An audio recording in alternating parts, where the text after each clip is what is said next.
ငါးလေးကိုအချိုတက်ပိုချမ်းအောင်လို့ဖိုင်လေးနဲ့ပတ်ပြီးတော့မှအာဗန်နဲ့ထည့်ပြီးတော့မှဖုတ်ပါတယ်ပြုတ်တာပဲဖြစ်ဖြစ်กินတာပဲဖြစ်ဖြစ်ကြိုက်တာလုပ်လို့ရပါတယ်ရှင်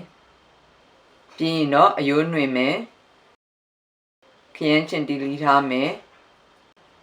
ငရုတ်ဒီဇိမ့်နဲ့ကြက်တွန်ဖြူကိုကြိတ်တာပဲဖြစ်ဖြစ်ထောင်းတာပဲဖြစ်ဖြစ်အဆင်ပြေတယ်လို့လုပ်ပြီးလို့ရပါတယ်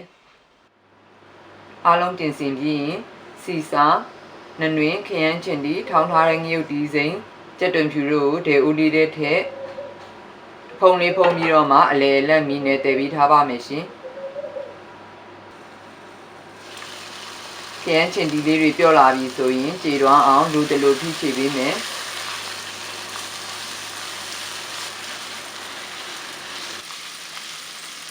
ခရမ်းချင်တီတွေလည်းကြေအနှစ်လည်း6တွေ့လာပြီဆိုရင်အယိုးနှွင်ထားတဲ့ငါးလေးတွေထည့်ပြီးတော့မှလူတလူဖိချေမှုကြော်ပေးပါမယ်ရှင်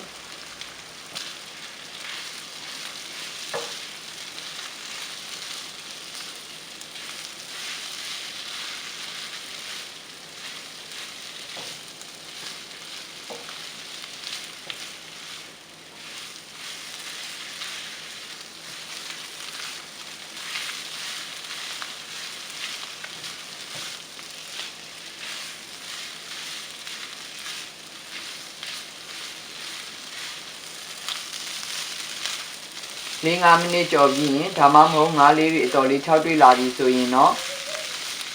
သမင်းနဲ့တွဲဖက်ပြီးတော့မှပဲဆန်းဆန်းမုံရင်းခါဖက်ပဲမုတ်မကြီးတီးနစ်လေးတို့နဲ့ရောနဲ့တုပ်ပြီးတော့မှမုတ်ဖက်တုပ်လေးအဖြစ်ပဲဆက်စားနှစ်သက်တယ်လို့သုံးဆောင်နိုင်ပါပြီရှင်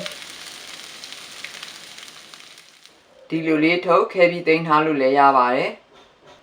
ငပိရေကြိုတာပဲဖြစ်ဖြစ်သမင်းကြော်ဖို့အတွက်ပဲဖြစ်ဖြစ်လူတလောင်ဖဲ့ယူရလွယ်အောင်လို့အရာလေးဖြစ်အောင်လုပ်ပြီးသိမ်းပါတယ်ရှင်